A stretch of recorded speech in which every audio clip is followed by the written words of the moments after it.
I'm going to tell you exactly what Colorado quarterback Shedeur Sanders needs to do in order to be the person hoisting that Heisman Trophy in New York City.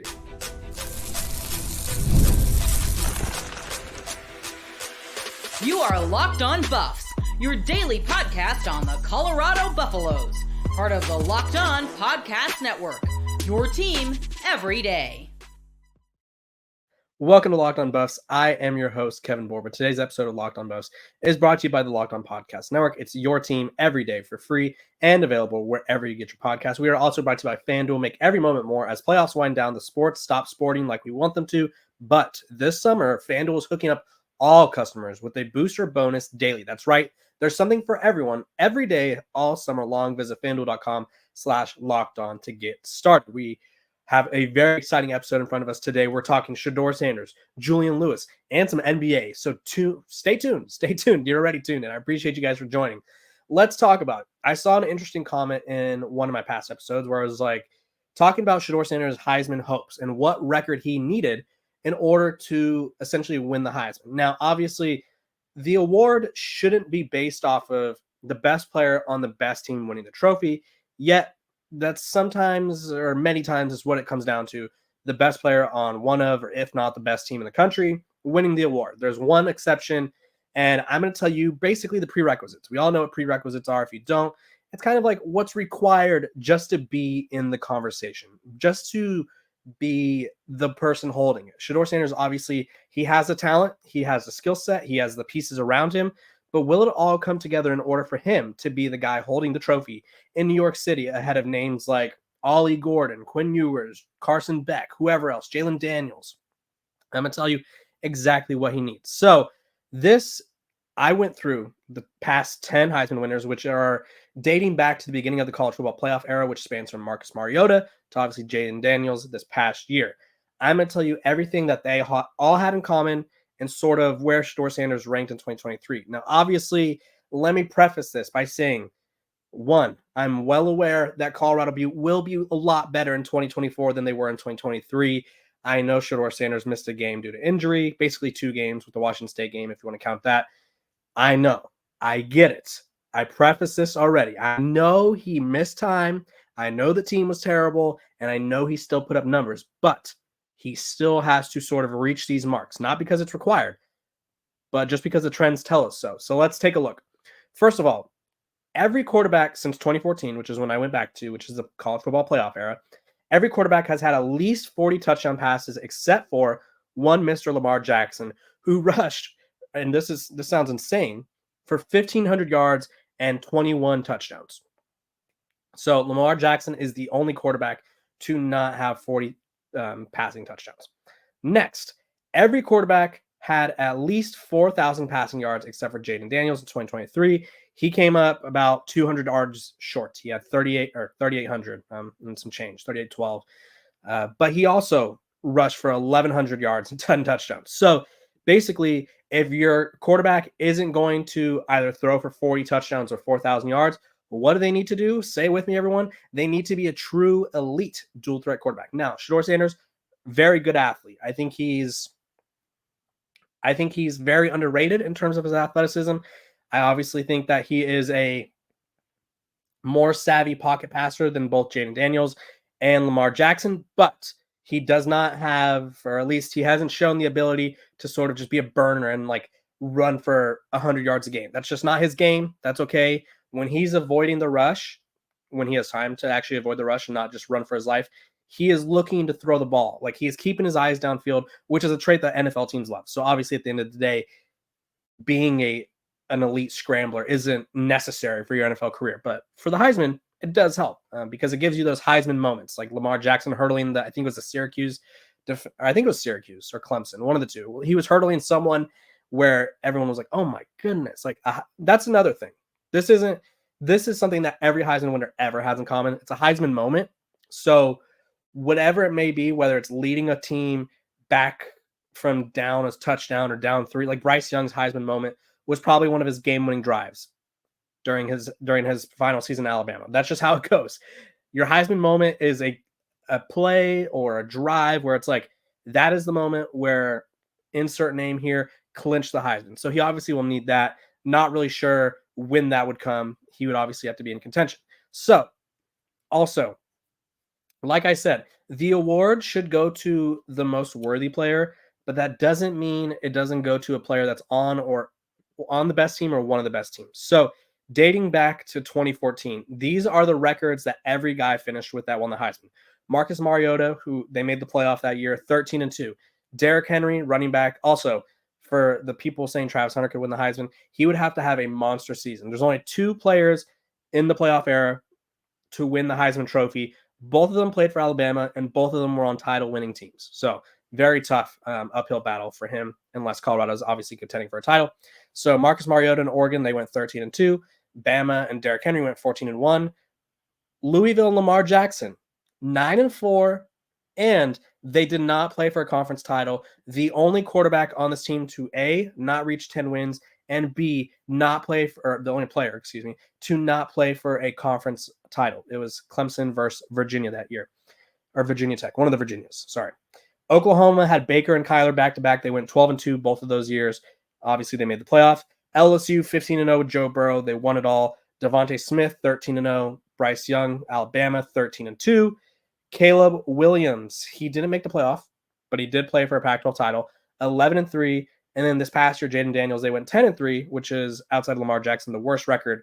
But LSU did play for the SEC championship. So all in all, what do you need? Just to recap, you need 40 touchdown passes, unless you're going to rush for over 1,000 yards and 20 touchdowns. You need 4,000 passing yards, again, unless you're going to rush for over 1,000 yards. And more likely than not, you need at least 10 wins. So Colorado, Shedeur Sanders has to get Colorado to 10 wins. He needs to really up his stats, which he wasn't that far off. This past season, he threw for 3,200 yards, 27 touchdowns. Pretty good numbers to work with when you consider how bad Colorado was in 2023. Now, the team record, which I projected them to go 7-5. You guys can go check that out. That was my most recent episode. I think it was Friday's episode. Go check it out. I projected them to go 7-5. That's my early projection. I think you could convince me 8-4.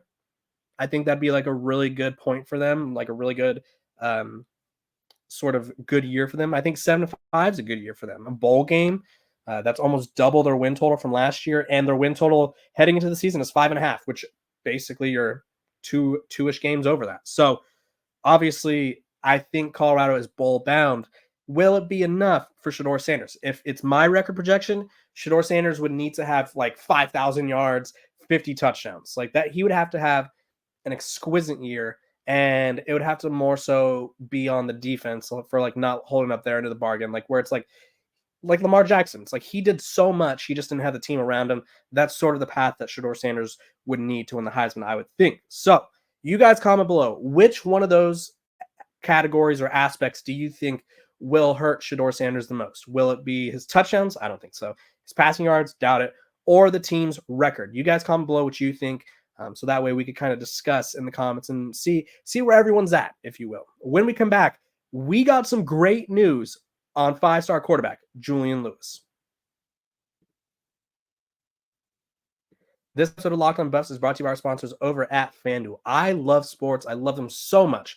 I never want them to stop, but as the playoffs wind down, we get fewer games, and the sports aren't sporting like I want them to. But FanDuel lets me keep the sports going whenever I want. All I have to do is open the app and dream up bets anytime I'm in the mood. And this summer, FanDuel is hooking up all customers with a boost or bonus daily. That's right. There's something for everyone every day, all summer long. So head over to FanDuel.com/lockedon and start making the most out of your summer. FanDuel is the official sports betting partner of Major League Baseball. Welcome back to Locked On Buffs. I appreciate you guys for tuning in every single day, making me a part of your day, making me your first listen of the day. I want to thank you for all the support. First of all, my everydayers, you know who you are, people that tune in every single day, deal with this mug or this voice. I feel like I have a semi-soothing voice. It's not the worst, it's not the best, but I appreciate all the support that you guys give as we go on this Colorado journey. Speaking of this Colorado journey, I think Coach Prime, Deion Sanders, has a chance to make a massive recruiting statement, arguably the biggest recruiting statement of his young coaching career. Now, obviously, he's been in the game for a handful of seasons, but he's not like a 10-year vet by any means. But this could already be the biggest statement. Now, I think up until this point, I would say the biggest statement would have to be Travis Hunter, 1A, Jordan Seaton at 1B. Just because Travis Hunter, number one player in the country, Florida State commit, it was like as locked as it gets. Like Travis Hunter basically had a locker in Tallahassee. And then all of a sudden, he's not signing with Florida State. He's flipping on a Jackson State hat. And everyone's like, who? Which program? Jackson State, where is that? Like people were shocked. The mainstream college football fan was absolutely shocked. And that was sort of Coach Prime's introductory to the college football world, where he flashes those pearly whites and he's like, hey, I'm coming. And then obviously Jordan Seaton, I think realistically with how terrible the offense line was, gave up over 50 sacks last season. He goes out and gets the best offense lineman in the country. Should not be understated, should not be undervalued. But the quarterback position is the most important position in all of sports. Doesn't matter if it's a pitcher in baseball, doesn't matter if it's point guard in the NBA or shooting guard, small forward, whatever, goalie in soccer, striker in soccer, whatever it is. There is no position more important than a quarterback in football. If you have a great one, they can mask your team's flaws. They can carry you to the promised land. If you have an average to below average one, your team season is in jeopardy. You will go from, like, say you had a great quarterback and then you plop in his replacement and he's average. Nothing wrong with average, average is good. Wink, wink, hint, hint out there for my fellas. Nothing wrong with average, but is it good enough to get you over the hump of being a national champion? Is it good enough to get you to a level where you're competing in your own conference? Most of the time, no. So you need that elite quarterback. And right now, Colorado has that elite quarterback. But if we look at our handy-dandy watches here, I don't have a watch on, but Colorado's all about the wrist watches. Shedeur Sanders, his college career has max until December or January, if they make it all the way. So if you're not following my drift, Shedeur Sanders only has one more year of college football, more likely than not. After that, he's going to the NFL, where he will probably be a top pick. So where does Colorado go after that? Well, they have Ryan Staub, who I think he did solid against Utah. A lot of people, first of all, quick side tangent. Everyone's saying, why is Utah regarded so highly in 2024? They weren't that good. Colorado almost beat them without Shedeur. One, Utah was the most injured team in college football last year. Two, one of the injuries they had was their quarterback, Cam Rising. They beat Colorado, which, this was pretty rough. Their quarterback that they were starting was a walk-on from the junior college level who had never played at the D1 level. I just want to put that out there so everyone stops coming at me with, why is Utah getting this much respect? Because they returned one of the best quarterbacks in college football. Side note, that's just a story for a different day. But Ryan Staub played well in that game. Colorado brings in Walter Taylor from Vanderbilt. He's 6'5", pretty good athlete. I think he could do a little bit of everything, a southpaw. And then he also brings in Destin Wade from Kentucky, who has a start under his belt. Very good athlete. They're both good athletes, I would say. Destin Wade is kind of projected to end up at tight end eventually, is kind of what I've been told. So we'll see if he can stick it out at quarterback or if the move's going to eventually come his way. But those three don't invoke inspiration in me. If I'm a recruit, I'm not lining up to play with Ryan Staub, and there's no, unless he's great, which we don't know. But if I'm a recruit and I see Julian Lewis going to Colorado, then I'm like, okay, you have my attention, Coach Prime. So a report from On3, Chad Simmons said Colorado is probably the team with the most buzz around it. He said, Shedeur Sanders out, Julian Lewis in. I've talked about Julian many times, but the thing for him is, which has been laid out for me from the very beginning, is getting on the field. And who has the clearest path to the field? Well, it's not USC. They have Miller Moss, who could return next year with some sort of COVID waiver. They have the UNLV transfer, who I'm not going to try to pronounce his name. I think it's Jaden Mayava from UNLV. Jaden Mayava, I believe I'm saying that right. Was all down west type of guy at UNLV, led them to one of their best seasons in program history. And then they have Miller Moss, like I said. And then it's Auburn, and you look at Auburn right now, and they have a lot going on in that quarterback room. If you just look where they're at. One, Auburn is already, I think they're all in on Julian Lewis. but they also have other targets that they're going after. They might try to flip KJ Lacey from Texas. They have Holden Griner, I think it is, a redshirt sophomore, Hank Brown, and then Walker White. So they have a pretty full quarterback room. And so it's like, okay, which of these programs has the clearest path to the field? Well, Colorado, obviously. And so what do you need to do if you're Colorado? One, you keep pitching. Hey, like that picture with Shedeur Sanders handing the keys, that wasn't hyperbolic or metaphorical. That was like, hey, when I'm done, this is your program. This is your team to lead. This is your journey. USC, you're not promised that. Obviously, you get to play for Lincoln Riley, who is a quarterback guru. He's produced Baker Mayfield, Kyler Murray, Caleb Williams, Jalen Hurts, which obviously there's a whole debate over Jalen Hurts and Alabama, whatever. But I think you got to give Lincoln Riley credit, or a lot of credit at least. He didn't make Jalen Hurts, but Jalen Hurts wasn't starting at Bama. He played it for Lincoln Riley, showcased his ability to improve as a passer. So Lincoln Riley probably has the best quarterback resume, maybe of anyone in college football, maybe of anyone in my college football, or in my lifetime. I'm 24, almost 25 years old, and I don't know if I'm trying to think of a quarterback coach or an offensive coordinator who produces many good quarterbacks as Lincoln Riley. So obviously there's that. Hugh Freeze is an exciting offensive mind. But Colorado, one, they have Coach Prime. Two, you have the popularity that comes with Colorado, which I think Colorado's a more popular program than both USC and Auburn, just based off social media buzz. I'm not saying they're a better program on the field or any means yet, but they're more popular. They get nationally televised games every week. And then lastly, you have that path to the field, and it's hard to beat that. So if that's Colorado's biggest selling point, they really need to hit home on that selling point. When we come back, I'm going to tell you everything you need to know about former Buff Derrick White.